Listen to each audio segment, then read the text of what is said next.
I don't know.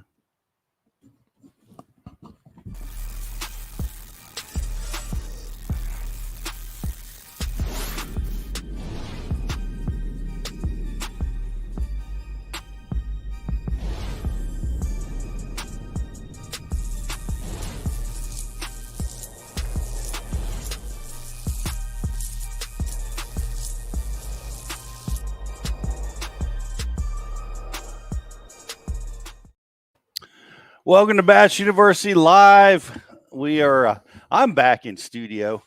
It was great. Appreciate you covering Riz while I was out on the road in Tennessee. That was pretty prophetic what the boys said during the interview. Pretty pathetic or tough. prophetic. That's what sounds the same. They gave a prophecy of what they thought of the lake, and boy, it's like it's that weird thing. It's like if you inject that negative mindset into your competition, you're almost obligated to repeat it. But they were having a tough practice. They said it sucked, and man, they had a tough week this week. So we're going to dive into what happened to the boys at the national championship. I thought they fished well. We had a couple of good patterns, and it was a big event. We're gonna, and that's what we're gonna be talking about today. We're gonna be talking about high school fishing. We have I got to meet Slick Johnson down at the event, and a lot of you guys may know him from social and other places. He's been fishing around down in that part of the country and doing well for a long time. He's got a bunch of AKAs, Alabama Bass Counsel, the Wheeler King. He's going to be with us, but he's a dad. He's been fishing with his son in the high school tournaments in both the MLF and the BASS groups, as well as other places. And so we're going to have him on talking about that. And I'm going to be talking at length about why kids don't listen. Or maybe we can figure out how to get them to. But no, we had a lot of fun. It was a wonderful event down there at Lake Chickamauga. And as tough as my guys had, we had some good fish at practice, but we were challenged during the tournament. A lot of teams were, but there were some bags. Oh my God, 3 fish for 21 pounds. Wow. 3 fish let that sink in for a minute. Yeah. 3 fish for 21 pounds. It was amazing. And I think the 8-pounder was their big fish. So when did they finish? Like what place, do you know? My boys finished in around 150th. Okay. Out of 280 teams. That's pretty good for their first time going away. Yeah, they're freshmen. They've never seen the Southern Reservoir before. Yeah. They've never seen the Tennessee River before. So so they were looking at a lot of that stuff for the first time, but I was proud of them for their effort. We saw some cool stuff like fishing tail races, which is something that we've never done before. And we had a lot of fun doing that, and ledge fishing, which was foreign to them. But a lot of the kids did do well. Some local kids won it. They were freshmen, and they had a 21-pound bag followed up by a 15-pound bag. Just amazing. Congratulations, guys. Big bags. And wow. Some out-of-staters. I think Michigan finished second place. The support for the kids was fanatical. The parents had tents. It's like you might, I guess like you would expect to see at a high school championship. And, the various teams, like Tennessee had a, mega amount of teams, as did the Carolinas and Florida and Texas. They all traveled in and really showed out to support the kids. So it was pretty spectacular. It was cool talking to you guys last week. We still had a day, or that was our last day of practice, I guess. Yep. Is when we talked to you, and we had just found a really cool pattern where we could catch some of those 18 and 19-inch smallmouth, which was a lot of fun for us because we know how to do that. And so we fished that. So we're going to be talking with Slick a little bit about it. And Glenn Cale may be on with us. We've had a scheduling conflict with him that just popped up, so we hope maybe we can get him on the second part of the show. He'll be on at 11:45. He'll be on at 11:45. Okay, there we go. We had to rotate things around. Glenn did a masterful job of running a big tournament with 500 kids, ballpark captains, sponsors, just immense. The registration for this group nonstop was almost 3 hours. Wow. 2.5 to 3 hours, just nonstop. That's a lot of people. A lot of people involved in that. Yeah, and that's just the captains and the kids. That's how many people were involved with all that stuff. But there's a lot going on this week. Oh my gosh, we've got the Bassmaster Elites going on up at Lake Champlain, and we're just talking about the rain coming down. Are largemouth going to be a factor up there? Likely going to be. It was for us at our Toyota tournament when we had all that rain. Yep. And then we have the MLF tournament going on out of Messina. So it's the Northern Swing is in full swing on the top level tours. Every fish counts up out of Messina for the MLF too. It's a lot of the places like it's every fish counts, but when you're fishing on a place like the St. Lawrence River and just the sheer numbers of smallmouth and quite frankly like pretty solid sized smallmouth up there, I think we're going to see some groundbreaking stuff. It changes strategies. Yeah, absolutely. It really does because, if you guys follow the tournaments up at Thousand Islands, it don't matter where you launch. If you're going to win the tournament, you're going to get as close to that lake as you can to win. And at Messina, I think it's like an hour and 40-minute boat ride one way. Wow. Just to get to the lake. Wow. So in this tournament with the MLF All Fish Counts format, I don't know. I think it's crazy to be down that way, right? You can fish right locally, and you have a massive largemouth population. Do you have that nobody fishes for? It's like taking candy from a baby when you find them. Sometimes will largemouth play a factor in that tournament? What do you think, Riz? For me, I feel like in the every fish counts, like just the way that river can set up for smallmouth, it'd be hard to go largemouth fishing,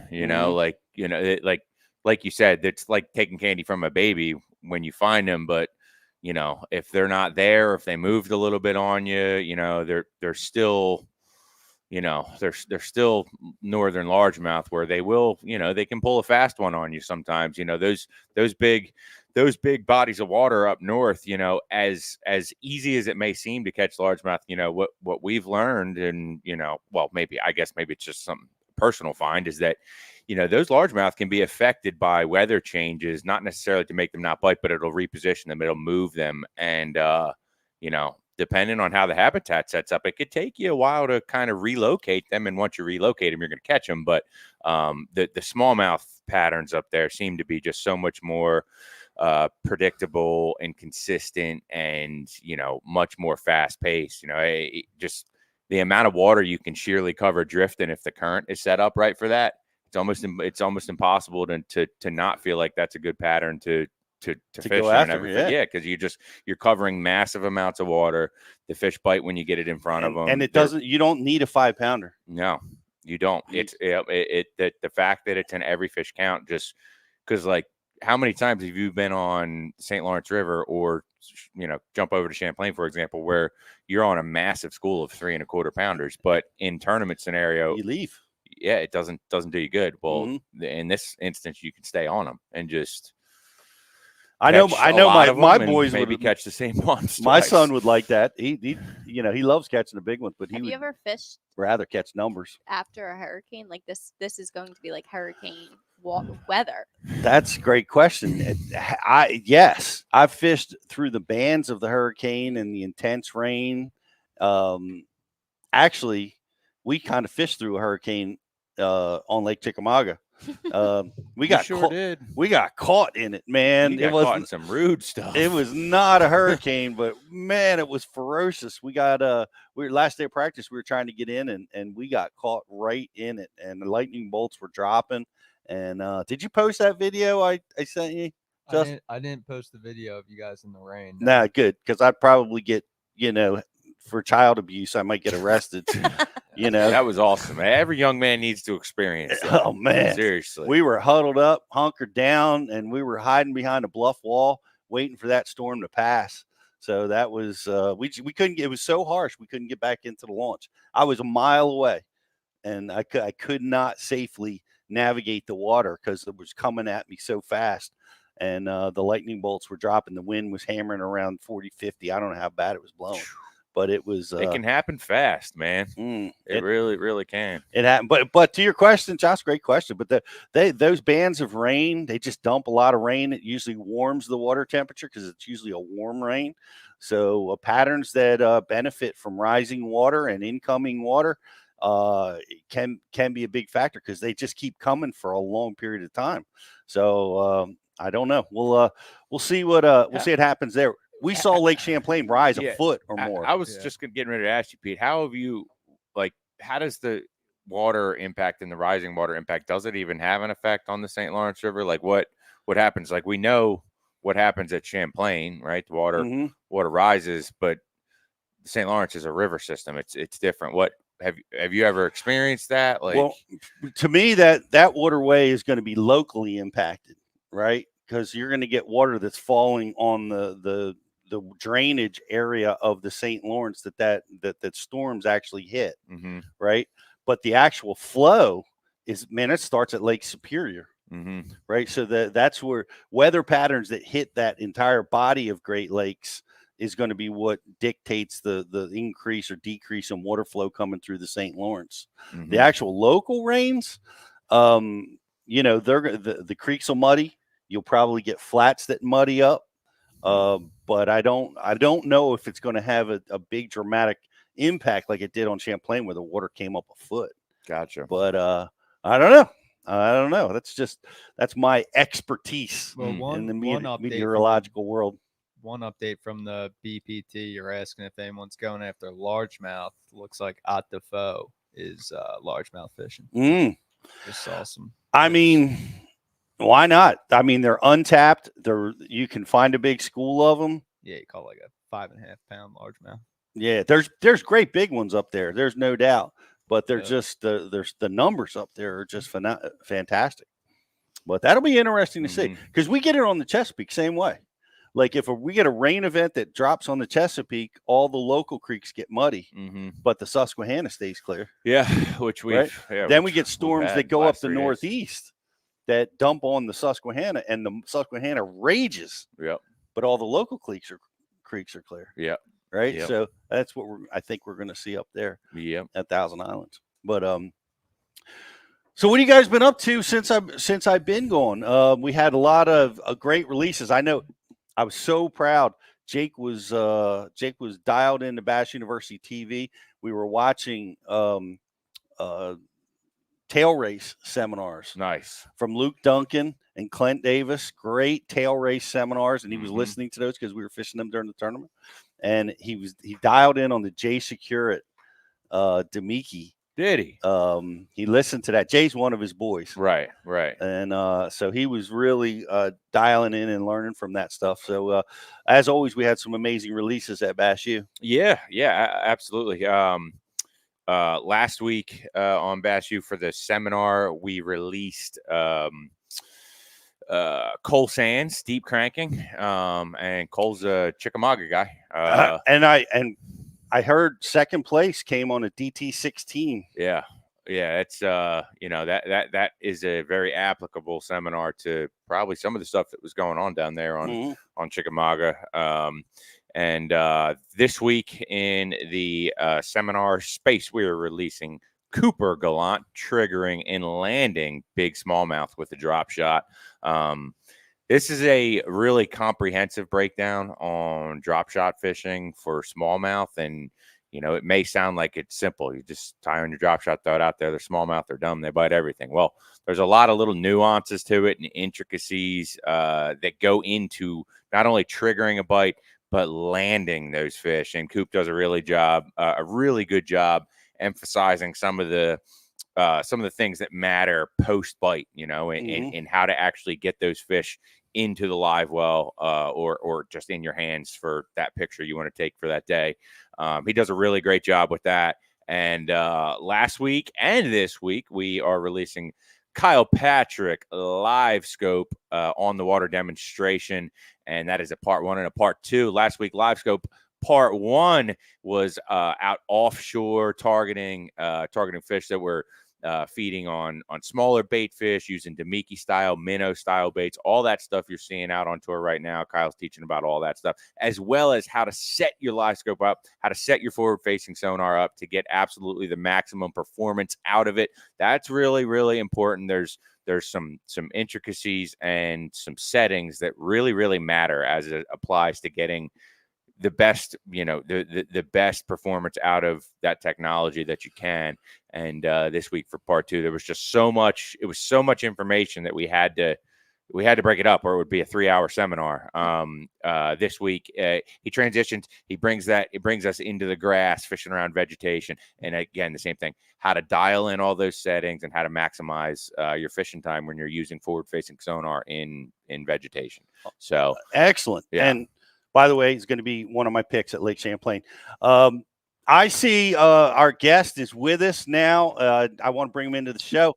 Slick, it's good to have you with us. It was great to meet you down there at Lake Chickamauga, and great to have you with us, buddy. It's good to be here.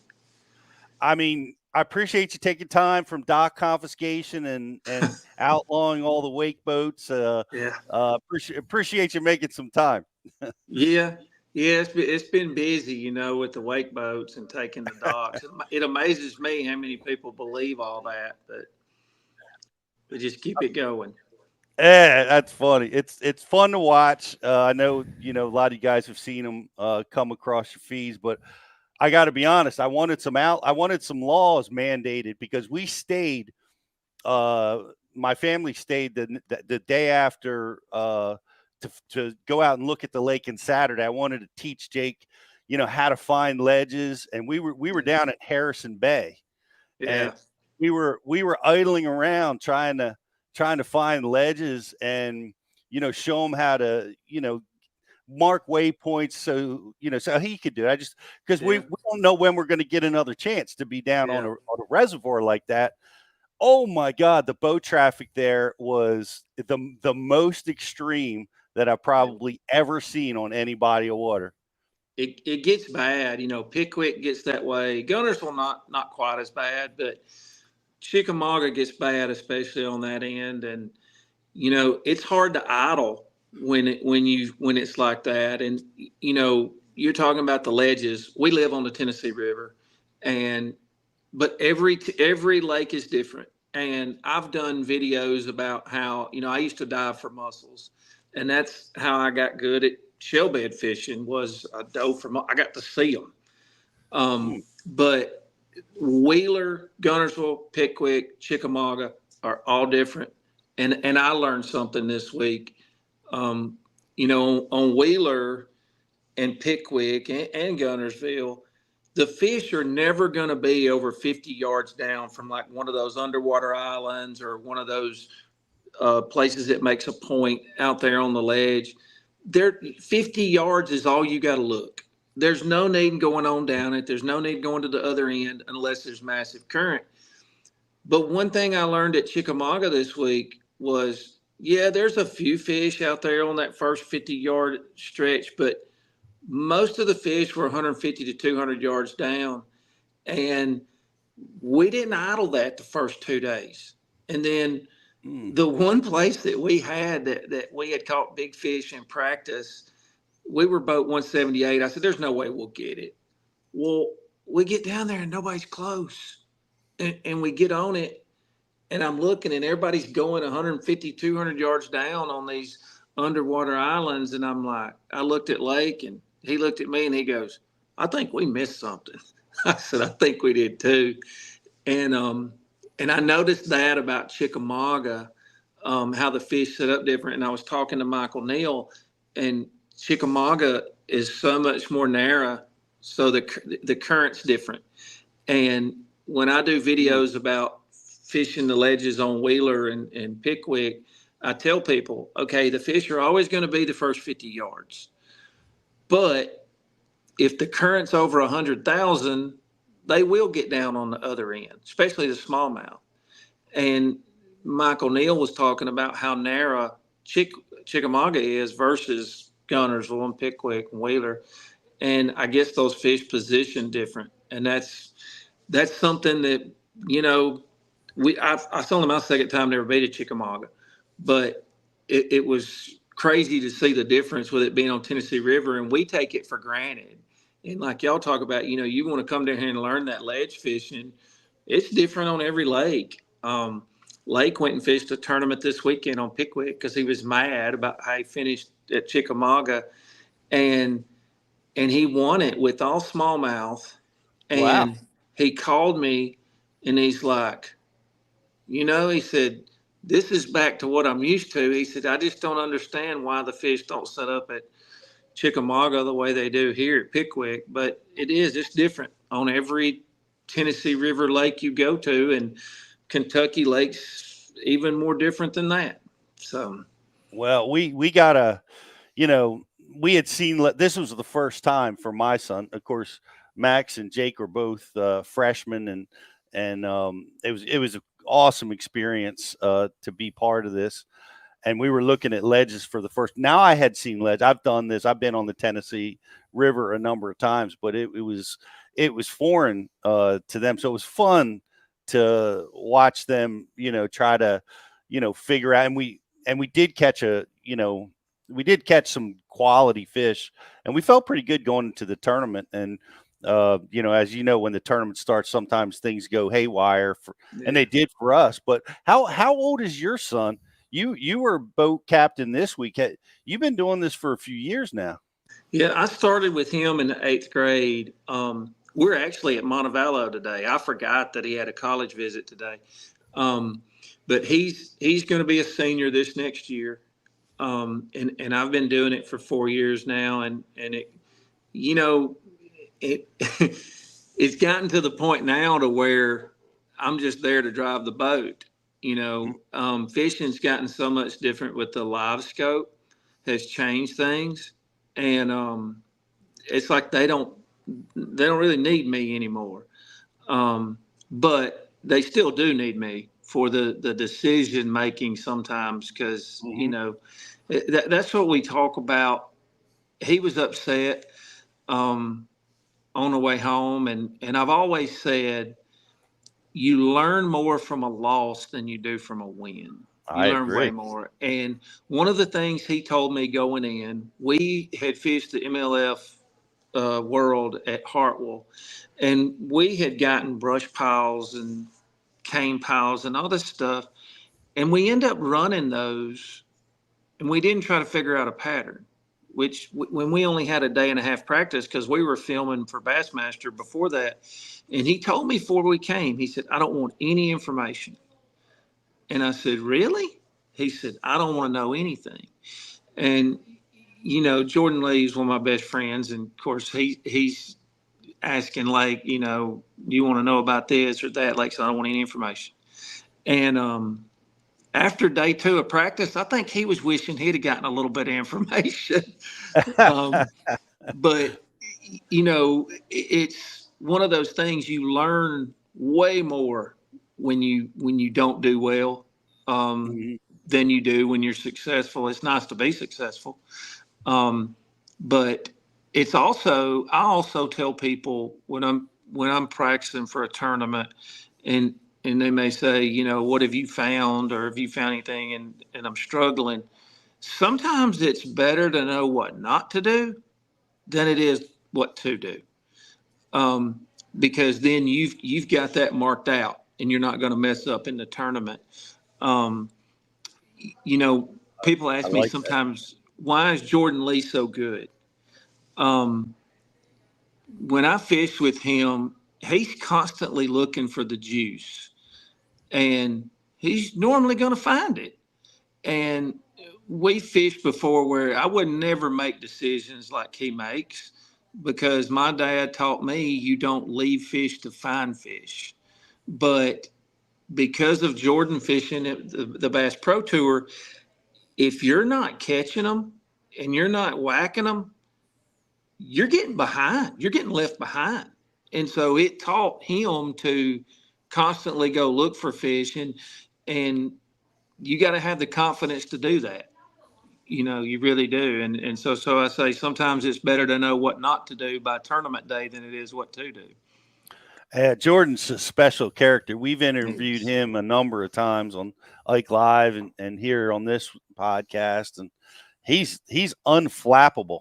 He just it seems like nothing rattles that kid, and he had it from as a teenager, it seems. He did, and I could tell you so many stories, about they live close to Lake Chickamauga, and he would drag the boat through the woods a mile to Lake Chickamauga and come back and get his stuff, carry it back. He was dedicated to it, and Jordan was self-taught. His daddy is a very hardworking man. He's a vet, and he stays busy. And so Jordan and Matt were self-taught in fishing, and of course, Jordan's just a special.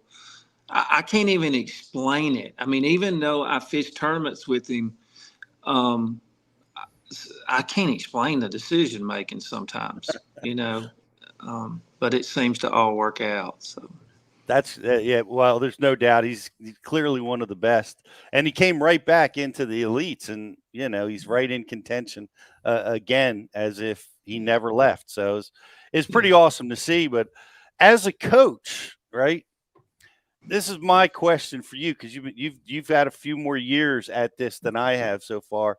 How do you get your kids to listen? When they fail, they want to listen after it's over with. Lake and I have fished tournaments together, but I've been his boat captain for a long time, and we argue big time. Listen, we were at Sam Rayburn, and yes, I thought somebody was going to call DHR on me, but they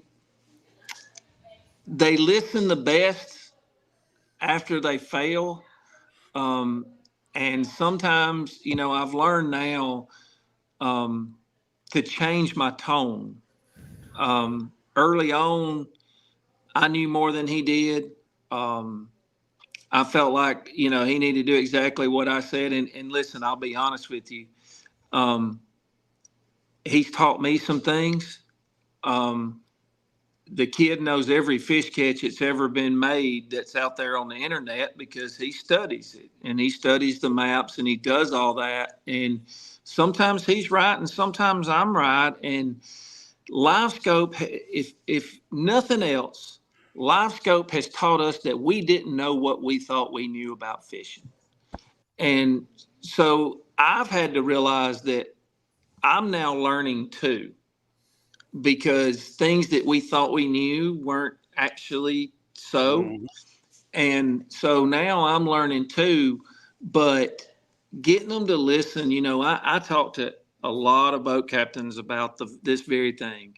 My kids don't want to listen. They want to argue. And I think that's just the nature of the beast. That's the way it's going to be, because I know I argued with my dad.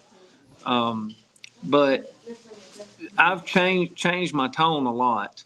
And I've asked more than I have just telling him we should do this. I've asked him to make it more like we're making a decision together.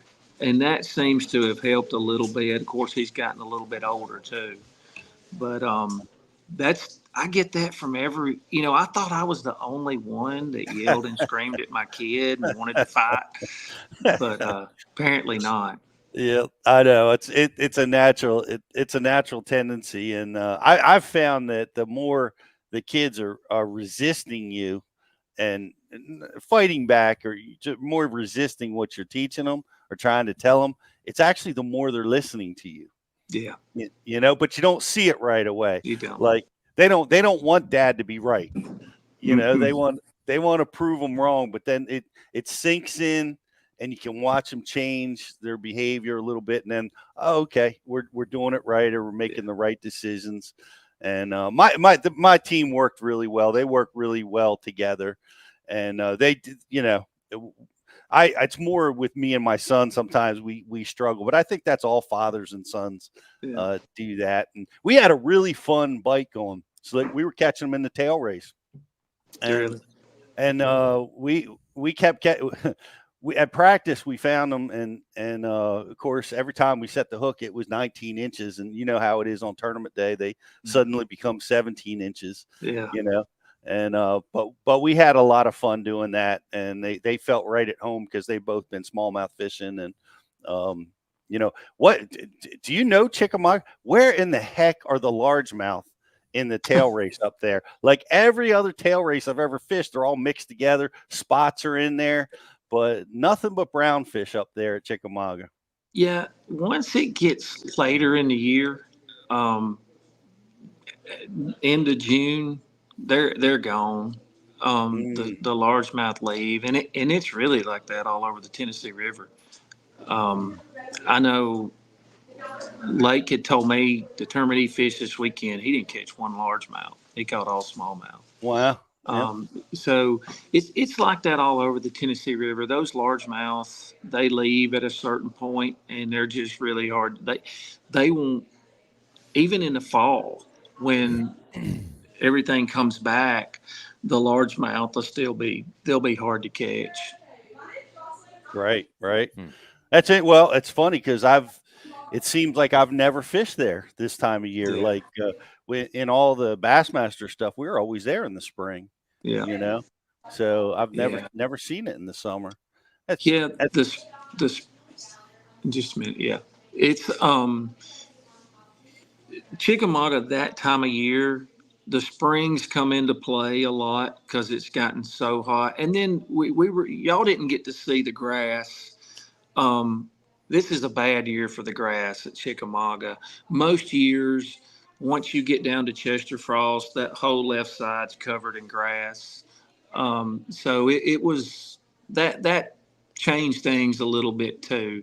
And it made it, more of a springs thing. But we found a ton of fish on the ledges. And I've got a lot of videos of us idling and us seeing fish, and then Lake's like, well, that can't be bass. That can't be bass. And we pull up on them, and you would catch one, and then they would shut down. And I talked to Fisher about it.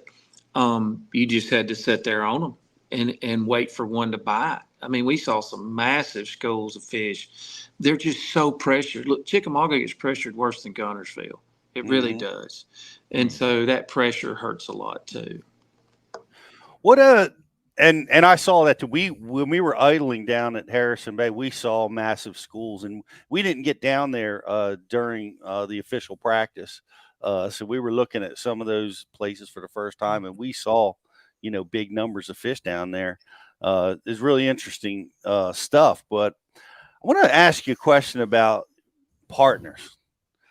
How has that worked for you over the years? What have you learned about how to pick a good partner, to work, how to create a good team that works well together? So with our team, we've changed up depending on which lake we were going to. I've put kids that were shallow water fishermen together. I've tried to put a shallow water guy with a ledge person, and, just different personalities. In today's time, you need a scoper, and you need a guy that doesn't care. Like for instance, with Lake and his partner knows at certain times Lake's going to be scoping, and it's going to hurt the situation if both of them stand up there and try to scope. And so a lot of times Bo will just go drag something. He'll go drag a Carolina rig or a drop shot or whatever, just throw whatever out because he knows Lake's up there scoping. And look, they don't argue about it. When we were at Sam Rayburn, we got in a fight, Lake and I did, because I wanted him to move over where Bo could parallel and catch him and not have to use live scope. And Lake said, I got him a place to throw right out here. He's catching them every cast. Well, he was, but they were 13 inches. And I wanted Bo to be able to catch the fish Lake was catching. And Lake said, look, I'm there. It had flooded. It had come up 7 feet.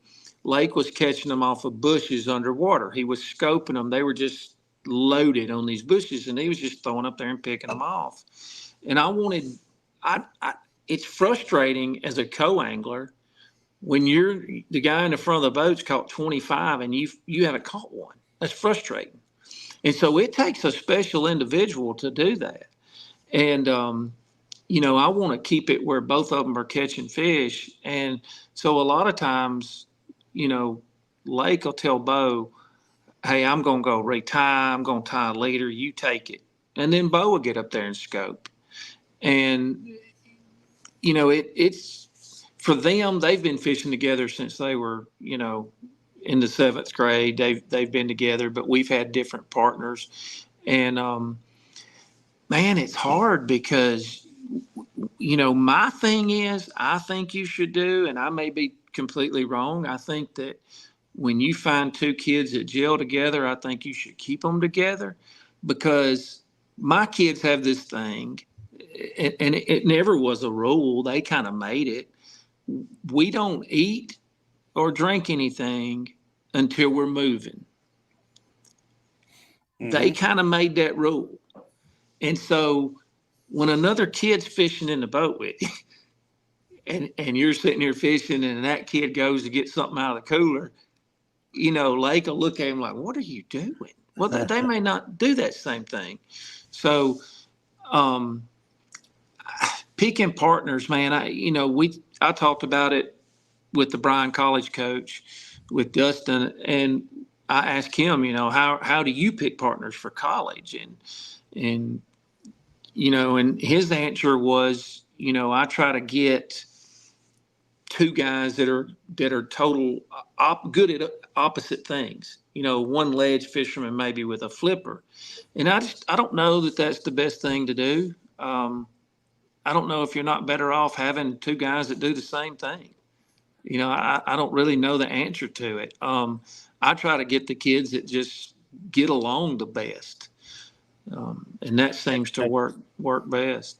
And I've heard that that exact thing from some of the best teams is the most important thing is that they get along and they like being with each other. Yeah. Because the learning can take place. You can become better at scoping, or you can become better at shallow or deep fishing if you're not butting heads, you're having fun out there doing this and learning together and trying to compete. That seems to be a bigger priority than even having a talented partner. Absolutely. And I'll tell you something else that I've always told my kids ever since the 7th grade. Okay, I want y'all to have a network that y'all can talk to each other. The number 1 rule is you do not lie. Do not lie. You tell each other everything. Now, if somebody disrespects the information you've given them, okay, then maybe that person doesn't get information anymore. But if you've got a group of kids and they're fishing a lake, it's not about telling me a place to go catch them. I hear it all the time, your spots. Okay, there's forget spots. Nobody's ever won, just because of a specific spot. I mean, you've won tournaments, but what I mean is you're not going to, if you are looking for a magic spot as you're traveling around the country fishing these lakes, you're not going to be successful. You're looking for a pattern.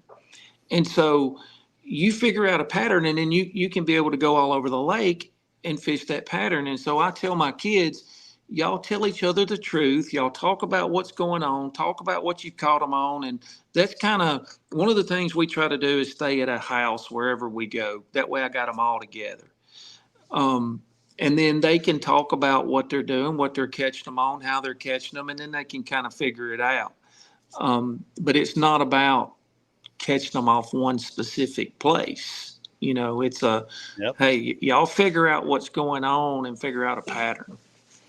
That's great. That's great advice, and that's great to have a network like that. And I saw it down there being worked well with a lot of states, because a lot of states had a lot of teams, a lot of people that are connected.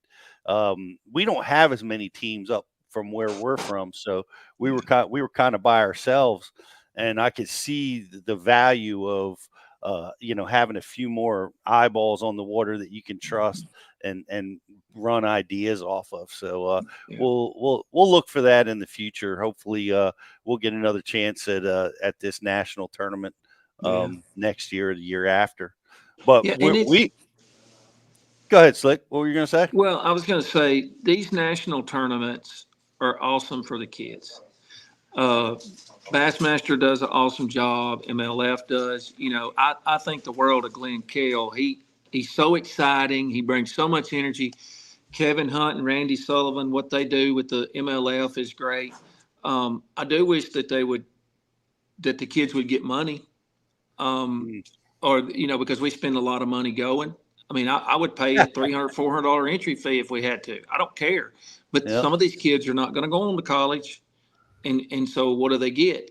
But I tell we left the high school team that I had started because they wanted to stay in North Alabama fishing.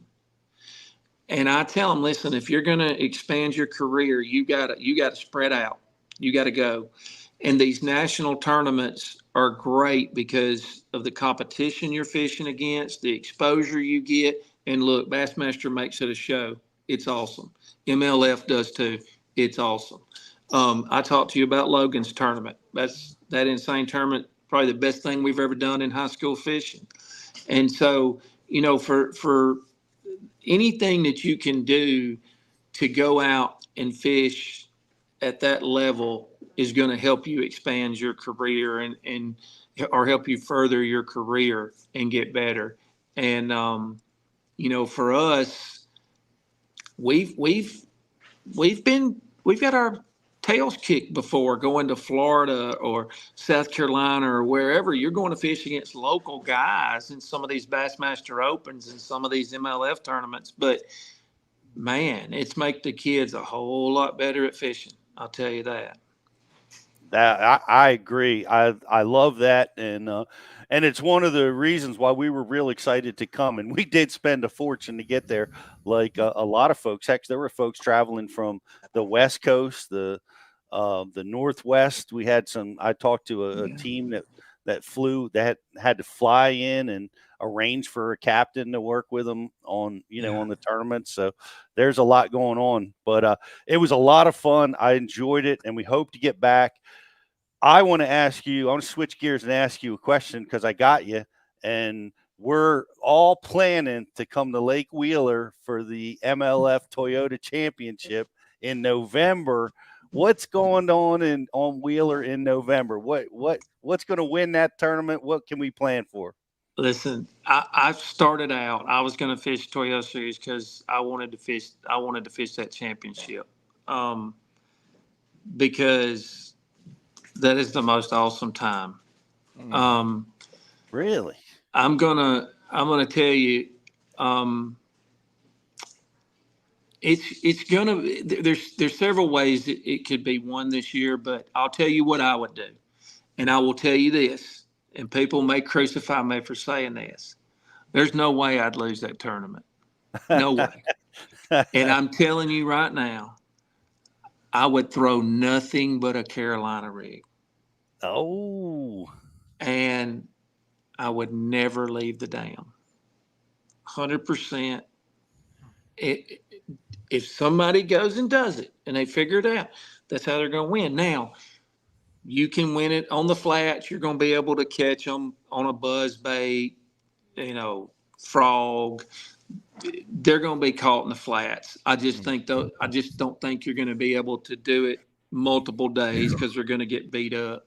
But I think it's going to be one upriver at the dam if somebody goes and does it and figures it out and has the patience, because you're not going to catch many fish. You're going to catch 7 or 8 fish a day. But every single year, we used to have this autism tournament there every year in the fall. and these guys would come down from Tennessee, and in 4 years they won it all 4 years. Them or their buddies, and they just drug a Carolina rig in the current. And it sounds crazy, okay? And I'm probably giving away information I shouldn't because it hurt me. But on Pickwick, on Wilson, Wheeler, when we're fishing in the tail race, we're throwing a Carolina rig. I won a Tennessee River Team Trail this past fall with almost 24 pounds of all smallmouth on a Carolina rig, throwing it in the current. And I never get hung. And if I do get hung, it just pops right loose. Yep. That's how my boys were catching them this week at Chickamauga. Exactly how they were catching them. I'm excited about that because I've been doing. I did it with them for 3 days. So yeah, I'll look forward to that. Hopefully we can get in. Hearing that Wheeler fish is good that time of year. That's exciting, right? It's Now I will say this: they killed a lot of our grass this past year, but the last 2 years in November on Wheeler has been incredible. Jordan and I did a YouTube show last year. He's coming to fish a tournament. Lake had a little 17-foot tracker, and that's what we went and fished out of. We always got to do something goofy. So we're going to go fish out of this tracker, and what we said when we were idling out, Jordan said, "What are we going to do?" I said, "We're going to catch 100." And it was a 5-hour tournament, and we caught well over 100. And it was incredible. Wheeler has been, the last 2 years has been incredible that time of year in November. You're going to catch a lot of fish.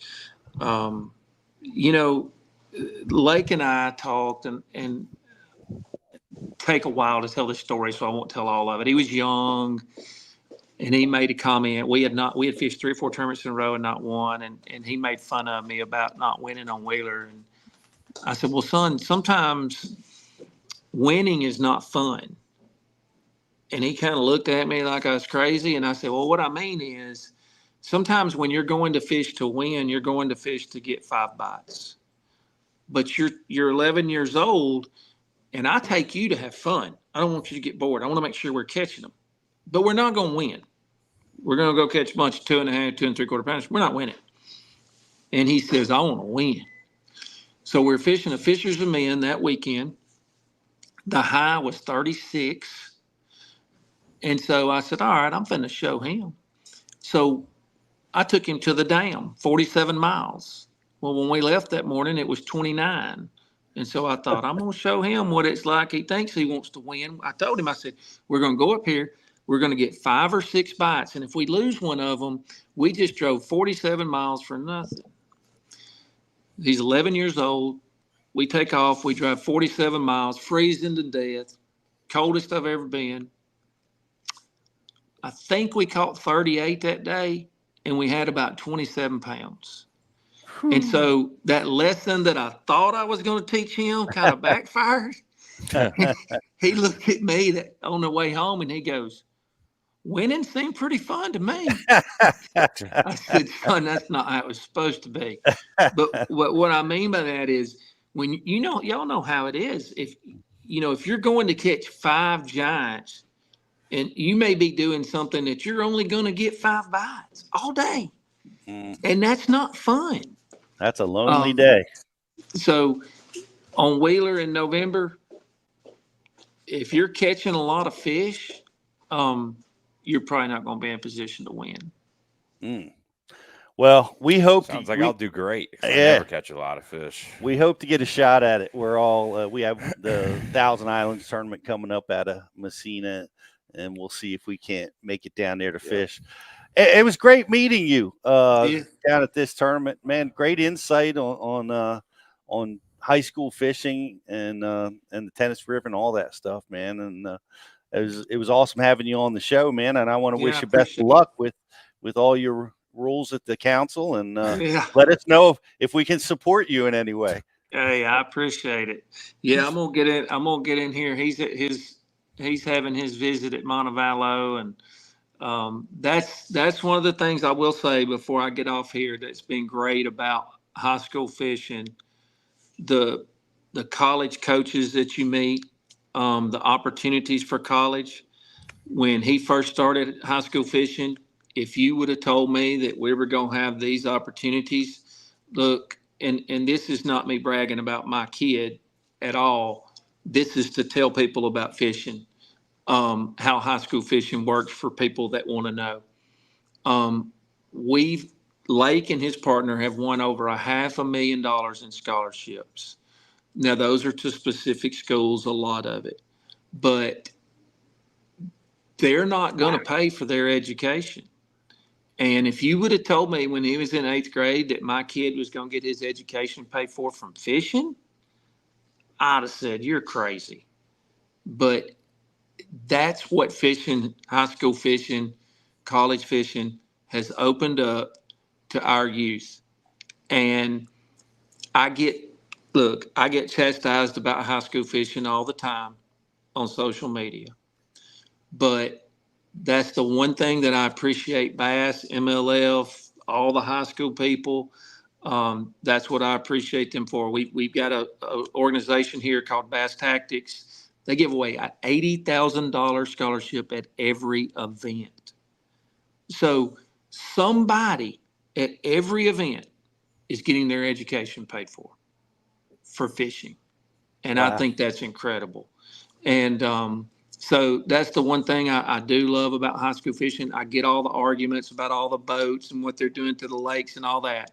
But you get your kid into high school fishing and they're serious about it, you getting your education paid for, and you can't ask for much more than that. It's fantastic. I would have never guessed that this would have ever happened in high school or college. This would have been amazing to have this at my fingertips. Absolutely. I would have welcomed the opportunity to participate. And it's so awesome that, the kids have this opportunity now. So that's great. I appreciate that. And it's great talking to you. Let us know if we can ever do anything for you, and good luck. We'll hopefully bump into you in November down at Lake Wheeler somewhere. Just give me a shout when you get here. All right. We'll do it. Thanks a lot, Slick Johnson, everybody. Go check him out. Follow him, especially on TikTok. That's where he always comes across my feed. He's always up to something fun and interesting about what's going on in the world of fishing. Let's. I see we have our next guest, Justin. I think we should just jump right into it, because we now have the man who put all this together. This is Glenn Cale. He is the youth and high school director for Bassmasters. And man, Glenn, it's great to have you with us. What an amazing event you put on. Congratulations on that. And it was a treat to be there. And it's great to have you with us today. No, I appreciate the invite on here as well. So I'm over I'm over the college, high school, and junior here for Bass. So definitely get to see the next generation and the future superstars come right across the stage for sure. It was a great event. The kids are still talking about it. Of course, my son Jake is fishing today. Him and Vegas are out fishing. He just can't. He's so, even at, having a bad tournament or an average tournament can inspire you even more, and it seems to be doing that, having that effect with Jake. He just can't put his fishing rods down. And these kids, it's so awesome. 500 kids almost we had in this high school tournament, and every one of them loves this sport like we do. It's pretty amazing. 542 competitors competed this past week on Chick at the high school level, and 200 and what do we have? We had 248, I think, on the junior side. So it was pretty awesome. Just a big, listen to Slick Johnson. It's growing that fast. So if I had a nickel for every time one of us, I'm 53 years old. So if I had a nickel every time somebody said, man, if I had this back when I was in school, so, but no, it's awesome. And I appreciate that's my plan and focus when I came here from Florida as a youth director, a college coach. I'm as a previous major league umpire, before I got all this started. And I basically got my start doing this as a volunteer boat captain. I was that guy that called at 11 o'clock and said, hey, somebody ain't going to be able to go fishing tomorrow. And I hooked up the boat, and I said, all right, I'll be right there. And that's how I got involved with this. So God has a purpose and a plan. And, You know, my goal is going into every one of these events, whether it be a national open that we run for high school and junior, or the national championships. I want it to leave a fingerprint of, you know, the best kids in the country deserve the best show and platform. I think every tournament director or tournament director, all from all the ranks, should have to be a previous major league umpire, because that, like, you are unshakable. You know what I mean? Like, that's the standard we got to set moving forward, all levels, you know, all the way on down to just the, you know, weekend Wednesday night renegades. No doubt. Yeah, No doubt. That's just a thankless job sometimes, Glenn. You got to get into it and make some hard calls. It's good to have that umpire experience. Yeah, you do. So, you know, I kind of cut the ranks, I guess. If this is considered the big leagues, I'm going to be here until they don't want me here no more. So I was a youth director in Florida for 5 years. Previous to that, I was a tournament director. So for 2 years prior to, so I cut my teeth there. And then I was a college coach for 2 years at Florida Gateway College. And most of those kids now are fishing on the Opens EQs that I recruited to go through there. And so it's been awesome. What a journey it's on, and that I'm on here, and to see these kids, just the growth of the sport is just amazing, and get to see the talent. And I'm in awe. And I mean, I'm sincerely, that's not just a Coke's word. I'm in awe when I see these kids show up city after city, whether it be Oklahoma, Michigan, Florida, Georgia, South Carolina, wherever we go, they just continue to show up. They do. And we had from 21 pounds for 3 fish at Lake Chickamauga. I mean, come on.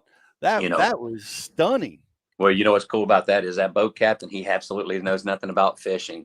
Those kids are on the water just like your kids are today. They just can't stop it. You know what I mean? So he's a pharmaceutical, you know, so he's in pharmaceuticals. So but 21 pounds, 5 ounces, the largest 3-day total 3 fish bag, beat Spank Shawls and his partner there back in 21 with 20 pounds and an ounce or so. So it just goes to show you how good these kids are, and how strong. And I look at it like this, Pete, is that the industry, you know, the industry we say is unshakable, but you know, the industry is starting to really turn around the focus point on these youth anglers.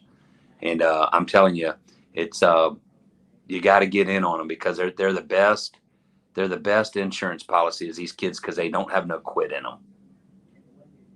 And that was a message that you spoke loud and clear through registration, and when you were on stage about don't quit what you started. I think it's a great positive message that you sent throughout the whole event. I love that. I loved that you played a motivational video during the registration, which I thought was really cool, because you know, you're connecting with the kids, you're motivating them, you're speaking to them. It's different from the adult registration stuff. Like, it's all mathematical, right? You got to get in, get your partner. Here's the rules. Here's the off limits. But you took some time to teach these kids and to motivate them. I thought that was exceptional.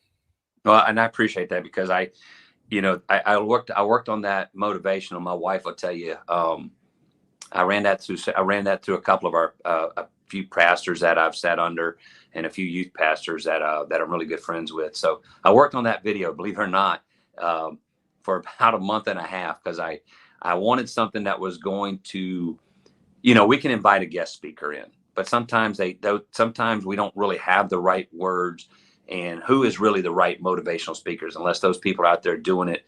So that 2-minute and 38 speech, believe it or not, I've listened to it every day since then, as I did on the way to work, because I wanted to make sure that I understood exactly what it was, and I wanted to make sure that it was age appropriate, and it covered every corner of what these kids are going to do and face in life. If they want it, you know, I dare them. The biggest thing that I liked about that, Pete, and you might remember this, is, you know, I dare you to take the hard way. That means put the work in. Don't go around looking for people to give you pins and coordinates and stuff like that. Do it the right way. Do it the hard way. Go and put the work in, because at the end of the day, your success and you being able to look yourself in the mirror a year from now, 5 years from now, 20 years from now, and being able to say, I did it, or we did it, back then. That's great. It's terrific, and I think it resonated with the kids, and I know it resonated with my team, who worked tirelessly. They worked hard. They struggled to catch their limit. So they battled from the whistle until it was time to go in, and I think a lot of it has to do with some of the work and motivation that you had during the event, and me screaming at them. During the day. I'm making fun because Slick and I I'm with talked you. about it, but no, I never had to do that with my team. They work hard. But I wanted to Slick and I were talking about it too, about what have you learned about teams and successful teams? Like some of the things we were just talking about were I think the biggest priority that I heard interviewing some of the successful college teams was getting with a partner that you really like to be with, that's interested in learning, is almost more important than talent, because 100%. You're going to work hard for a long time. Well, you heard me say this past week too, it's consistency. You're only going to be as good as the other guy puts in the same amount of work that you do. I don't think that, and my biggest thing is, I have kids call me all the time, Mr. Glenn, this partner, I'm changing partners. He's not committed. He don't want to show up here. Listen, these kids are good today. Sometimes it's exactly, you said it right, and Slick said it right, was finding these kids that want to learn the lake, want to break it down. What do we get on YouTube? Do we get on Google Earth? What do we want to do? We got to make sure we put the same amount of work in. But the biggest thing is, another word, commitment. And what I see here for the last 10 years since I've been around youth sports is, and I talk about it all the time, is this one thing: quit looking for the partner that's really good or that talent good or whatever. Look at the person that wants to learn. Look for the person that wants to learn, and that's going to be committed. And I want to say this. Let's take these two guys, and you know this name, Easton Fothergill and Nick Dumke, right?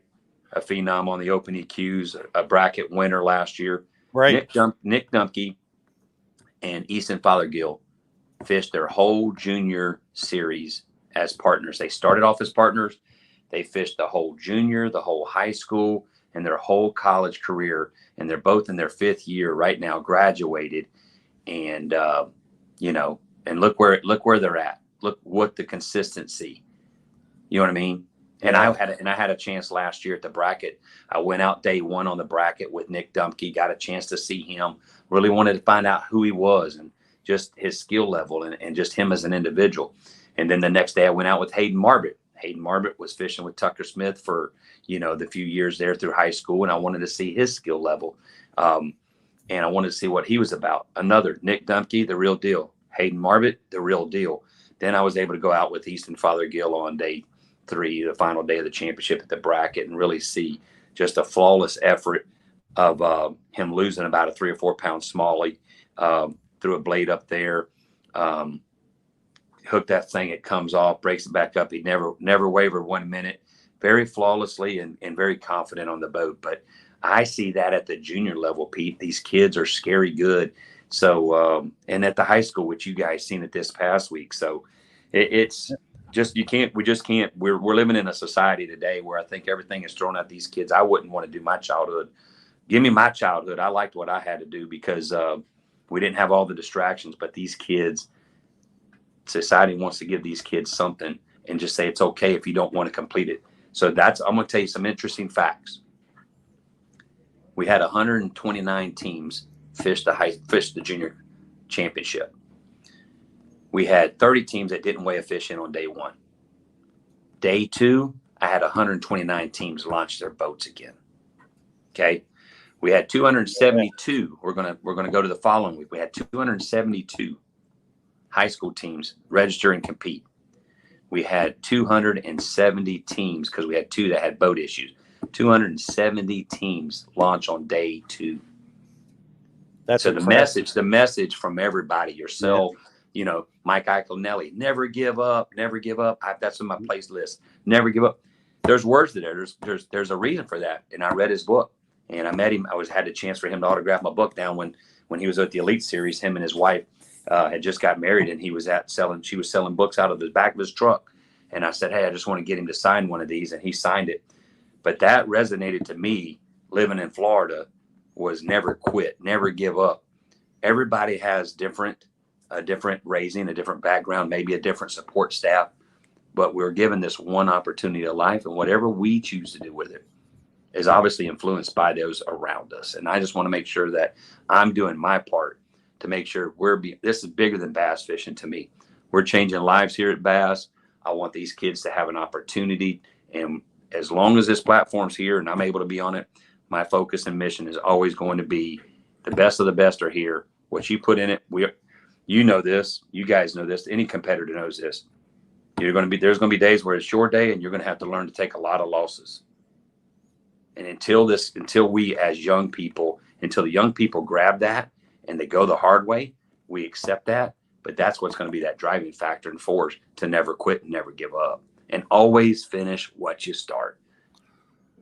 Yep, that's great messaging that you resonated throughout the entire event. And we saw it. It's hard when you zero on day one. It takes a lot of guts to pick yourself up, dust yourself off, and say, you know what, 21. Somebody's going to catch 20 pounds today. Why not us? Sure. And you know what? Those fish don't see no race, color, or gender, man. They're just, you got to go put your work in it. And what did you think about the fireworks?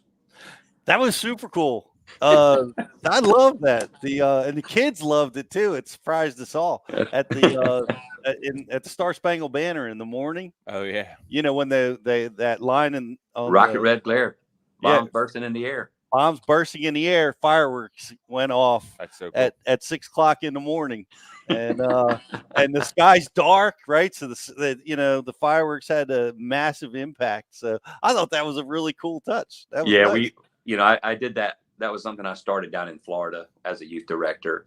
You just want an impact, and those we're given this opportunity for a lot of people that have sacrificed. Those that are on the front line, the boys in blue and red, and in the hospitals, and for me, it's just when that flag goes up and you got the fire department and, these kids, it's just a little added feature, and they kind of shut me down on the quick story here. I could share it now, but the new city manager at Dayton shut me down on that on the juniors. So I happened to be inside the police. So I wasn't able to do it for the juniors, but then I had a meeting with the parking, with the sheriff's department and everything. And I told him, he said, have we hit everything? And have we done everything we have on our end? And I was like, well, there is one thing that I really want, and I told him, and anyway, Sheriff Mike Neal, he made that happen. And he gave me a call. So I really want to say thank you to those folks in Dayton. But it's just important. I wanted those kids to be able to see that in the morning time. And, that's pumping out a little AC/DC Thunderstruck and, obviously a little praise and worship in the morning to start it off. But we're going to turn the volume up and crank it up and get those kids' juices flowing. And I just want it to be an experience. It's a fingerprint. Nobody has the same fingerprint of a thumbprint. And I tell my daughters that's 21 and 17. That right there, nobody has that. You're one of a kind. So we want to make sure we always leave I want to put a fingerprint on the back of their backs. And for your kids, for you to say that, man, is it's awesome. So if the kids are still talking about it, then we did our job. That you did. It was a little scary for me because my guys on my team here know that I like to be the last boat to launch. I have a reputation for it, and I knew I'm like, man, Glenn's gonna be fire. I got to beat the fireworks, and we're gonna, we might catch on fire. So we had to scoot past the fireworks boat, which we made it. We made it in plenty of time. But no, I appreciate really I cool appreciate touch. Bass, you being there too, man. That's awesome, and so I really do appreciate that. So and hopefully, like I tell people, is just go back to the community, and if we did everything right, and we're doing things right over here, no program or organization is perfect or flawless. And I'll be honest with you, I'm not afraid to tell people that at all. We're always want to make sure that we do and deliver a great product. So, but without the product being delivered, the platform and the stage, it brought out the best anglers in the country. It's a great platform. So much fun. the family support, I just want to comment about it. It was just phenomenal. And you talk about the commitment of the kids, the commitment of a lot of the parents that were there was just so powerful. So, they're there supporting their kids. And as our house was, Max's parents, Jeremy and Heather just did an amazing job. Stepping out and helping out wherever they could. And my wife was there, and all the other kids seemed to have family support. And it's pretty awesome to see all the tents and the people setting up and cheering for their state. It's quite a spectacle. Looks like a college football game. It can be intimidating when you first get out there, don't it? It does. Yeah. When you have to put a tent line out there, you're going to have some tents. Yep. I want to give a shout out to Brooke Hugan for helping the Bass University and stuffing our backpacks and handing them out to the kids. And I want to appreciate you letting us be part of the program. It was great. So many Bass U subscribers that are already using the program and getting better as anglers. And we're excited to continue helping that process along and building the training content here at Bass U. We're what's coming up? Where's next year's tournament? What's happening next at high school Bassmaster and youth Bassmaster? Well, here's what we got right now before 24. Here's what we got lined up. We got the second week of September is our Bassmaster High School Combine, where we invite about 25 or 30 colleges in the country that we bring them under one roof right there at Wheeler Lake, right there at Ingalls Park Harbor, right there, and we bring in the 100 kids. It's a sign-up registration, but they get a chance to come under one roof, meet and greet, introduce themselves, talk college fishing, set up some invites. I know we usually have about 3 or 4 signings that happen that week too, over 3 days. But it's giving those kids that are juniors and seniors or graduating seniors a chance to come in under one roof instead of going all over the country trying to do a bunch of school visits and meet with these guys. And then we make it fun for them too. We do a couple of sessions out on Saturday morning, Saturday afternoon, where we put them out there. We make them pitch and flip and get them on a boat, let them see how they can run the trolling motor. Can they cast and hit moving targets running the trolling motor, some knot tying, some different skills. We do a long cast for fun. But that's another thing that we have coming up here. This would be our 4th year that we've had that, and it's exploding. I will tell you that the Bassmaster High School Combine is exploding. It filled up. Over prior years, we've never really had a full field, and then this year we had 157 individuals wanting to sign up on one day. So, but that being said, that's up next in September, and then we have the college coming up. But for high school and junior, that's what we have for the high school combine, and then just waiting on my contracts to come back here for the 2025 schedule. It's going to be a great schedule next year for high school and juniors. Tested the waters a little bit on that, but definitely going to take them to some great fisheries and mix it up a little bit. We're going to 2 brand new locations on the college series that the colleges have never had a competition on as well. So looking forward to a great 2025 season here and seeing how this thing shakes out on the college side and see who's going to be the next college angler to punch that classic bracket ticket. And yeah, it's awesome just to see these kids and just how good they are. So their energy and their drive and their hunger is what fuels me. That's what, and that's why I have a passion for that. So when I see these kids get excited, and I see them on their up days, I see them on their down days, but the knowledge, and like you said, kudos to the parents, the grandparents, whoever the guardians are that are taking these kids somewhere at 4:00 in the morning. My saying is I'd rather know where my kids are going than coming back from at 4:30 in the morning. So, so if that's a message right there that we can do it. I've always been a big youth advocate for youth sports and things as such. From my baseball umpiring, I've always did a youth football program, heading up officials. So we just always want to make sure that we're doing things right and learning and always taking ideas and thought processes. Can we do something better? We always want to make sure that the kids have a great time in their experience, as well as the families. Like you said, we want their experience to be fun. So thanks to the city of Dayton and Ray County, Fish Dayton, the sheriff's department does an amazing job parking everybody there within like an hour and 15 minutes. Putting people in flawlessly was like, they got their stuff together. They know what they're doing there. But dude, that was crazy, Glenn. They are They are the cutting edge. There is no launch ramp in the country that can get boats in as efficiently with it seamlessly as they do it at Dayton. On that tight incredible. turnaround right there at the mouth of the ramp. And you know that. I mean, I'm like, you got to be kidding me, but I've seen it time after time again. And to put 272 boats in that water, 273 boats, maybe minus 25 that came out of blue water. I mean, to put them in that fast, that's smooth. That's record setting, man. It's like I never expected it. We left extra time to get there, and we're in the water an hour early, and I was blown away. I remembered it from fishing an open there or some Bassmaster tournament years ago, and I remembered how well they did it, but I didn't remember until that morning. And Right. all the cones and all the assistants. Yeah, when you get a bunch of blue lights, and then how cool was Ray County Sheriff's Department to take the boat out there on day one, make sure they checked it for the fog, and that's just everybody comes together. So there is a lot of work that goes involved with that. Trust me. I wish it was more tournament stuff, but it's really a lot of logistic stuff set up. But to me, that's something that I did in Florida. And man, when I go to a place, I want to make sure it's lit up and everybody kind of has a know where you're going. It's a safety awareness in the morning.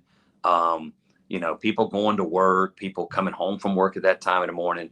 So we always want to make sure that, knock on wood, it definitely went down flawless and no issues. Nobody, had any boat issues out that's trying to get to the ramp and stuff like that. So, I do appreciate that and appreciate all your support as well. And again, thank you, man. I love seeing those that orange sea of bags rolling out of that Latimer Student Center there. So thank you on behalf of yourself and your team there at Bass U for doing that. So thank you very much as well.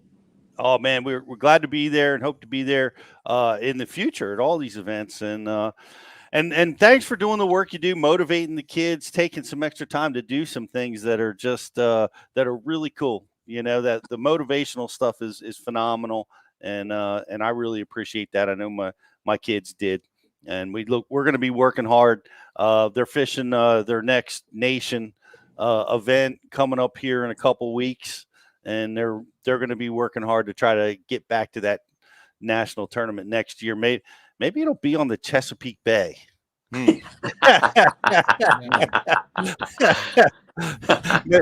maybe it'll be a day drive. It was fun. It was a life experience for us. My family hadn't driven 12 hours before. Sure. So you didn't kill each other, right? You didn't kill each other, right?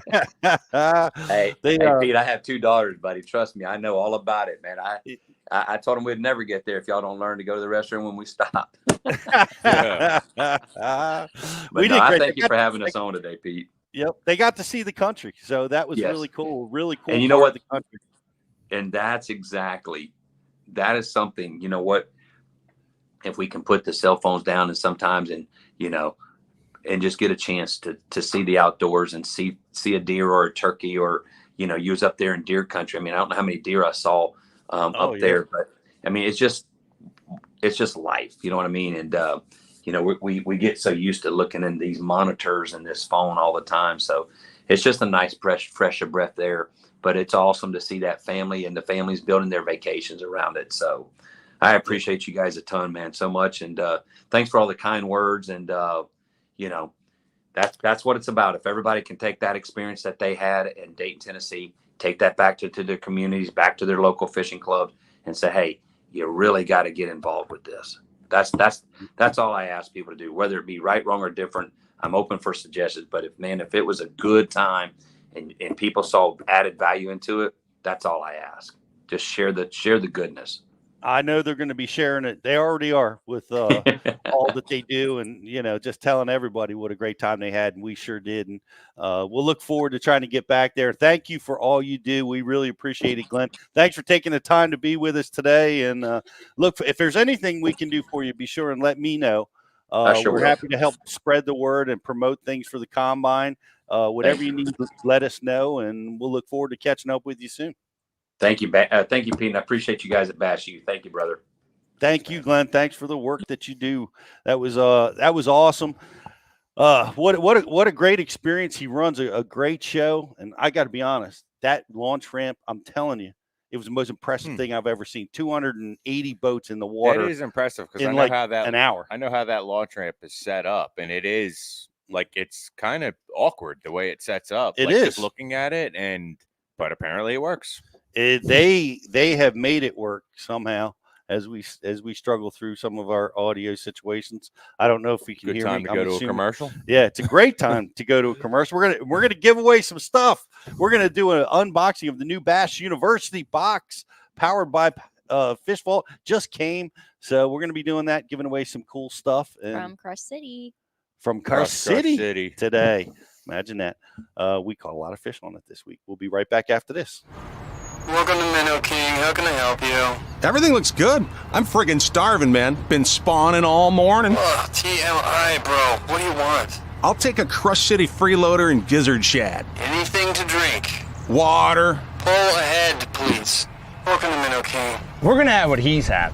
Yeah, throw me in a net BLT too. Pull ahead, please. Calm down. Quit feeding him so much. Hey, man, I'm trying to, man. If you overfeed him, he's going to hide under a log.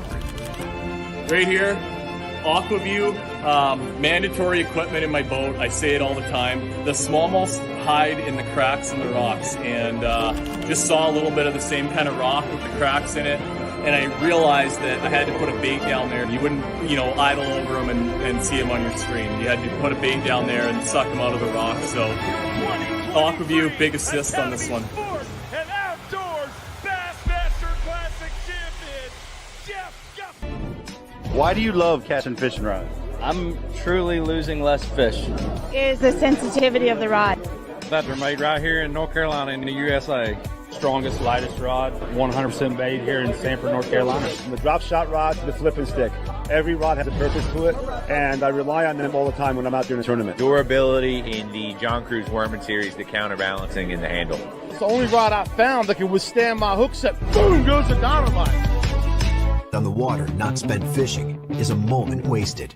That's why Minn Kota and Humminbird have joined forces to bring you the One Boat Network. Products that communicate and integrate to help you take full command of your boat. Born from our commitment to making the most advanced fishing gear even better by making it work together. The One Boat Network will help you find, get to, stay on, and catch more fish. When One Boat Network products talk to each other, they can navigate your boat automatically.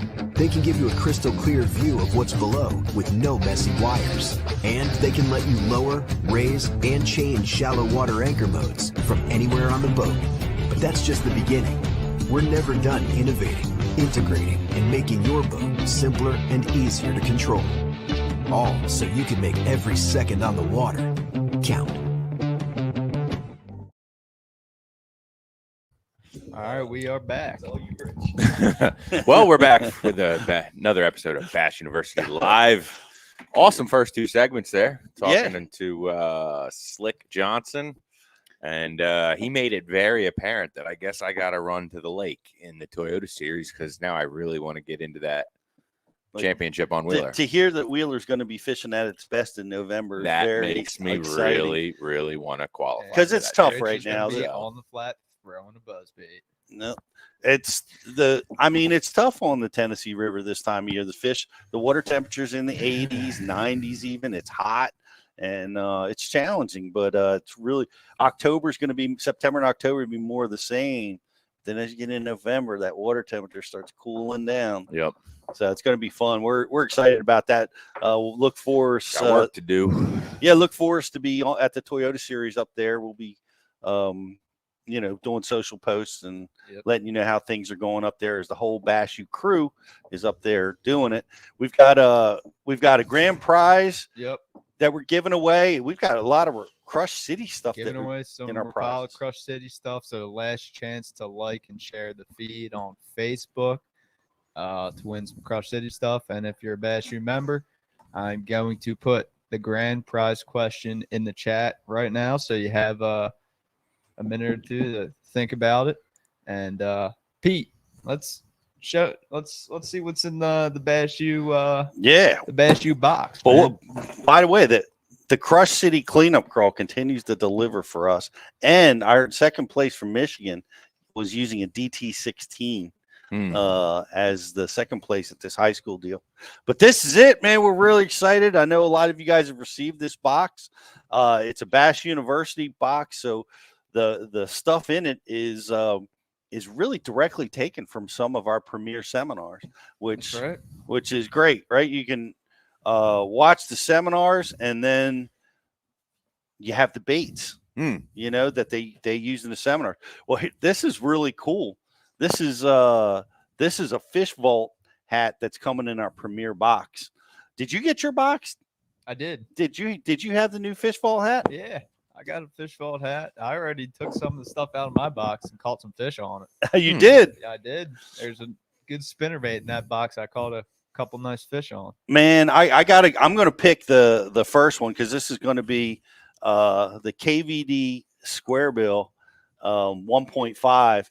This is a crankbait that obviously was one of the premier square bills, and this comes from Kevin's seminar. Yeah, it comes from Kevin's crankbait seminar. Yeah, we've got so many guys do talk about this, but we've got the man himself teaching about how to fish it, how to fish shallow.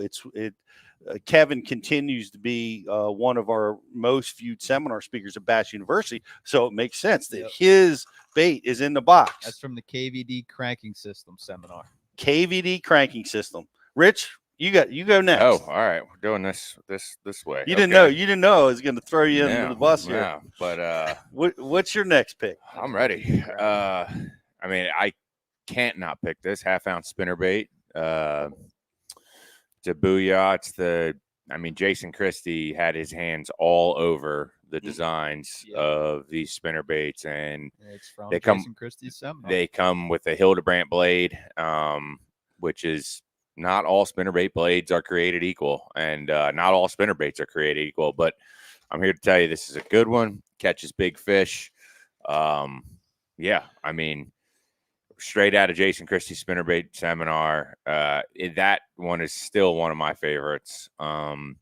Absolutely awesome. I love this spinnerbait. I really love this spinnerbait in the early spring when I throw it with double Colorado blades and a big old 4.3 Kitech on the back, doing some things where we fish at home. But yeah, this is a great spinnerbait. Booyah Covert Series half ounce. Good color too. The JC Special is the color, and it's right. You know what I mean?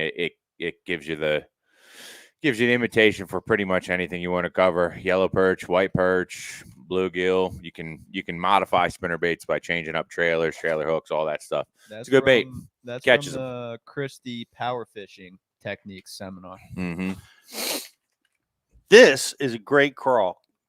This is the Yama crawl, the 3-inch. Justin, whose seminar is this from? So that's from, we threw that in for the G-Man Always Fish a Ball Head jig. You get the Buckeye ball and out jig, and we threw in that trailer for that jig as well. I got you. Just great all around 3-inch jig trailer. The ball and out jig seminar, if you have not watched it, from Gerald Swindle, you have to watch it. It's once again one of our most viewed. This is an all-star box featuring products that are talked about in those seminars, and that's definitely one of them. I also see a DT8 in the box, Justin. Yep, that's from Gerald Swindle's Summer Ledge Bass Fishing seminar. Why don't you remind me to watch that before I went down to Chickamauga? Shoulda, woulda, coulda. Shoulda, woulda, coulda.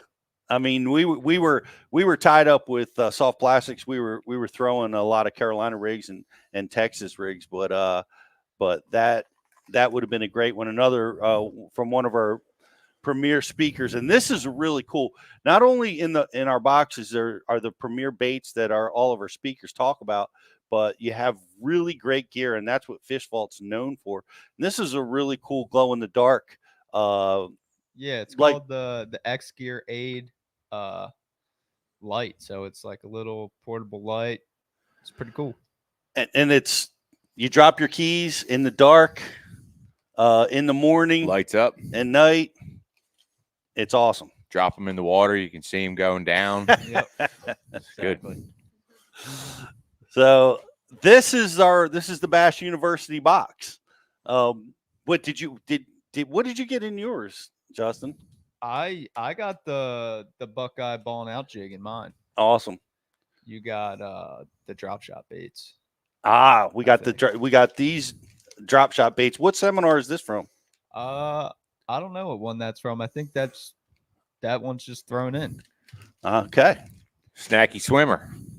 The one of the things that we failed to do down at Lake Chickamauga was drop shot, and the drop shot was the dominant force in a lot of the guys in that tournament. Really? Off the ledges. And I had my guys power fishing the whole time. And it's all me, boys. That's all me, boys. But these are some amazing products from some of our premier seminars. Go watch them.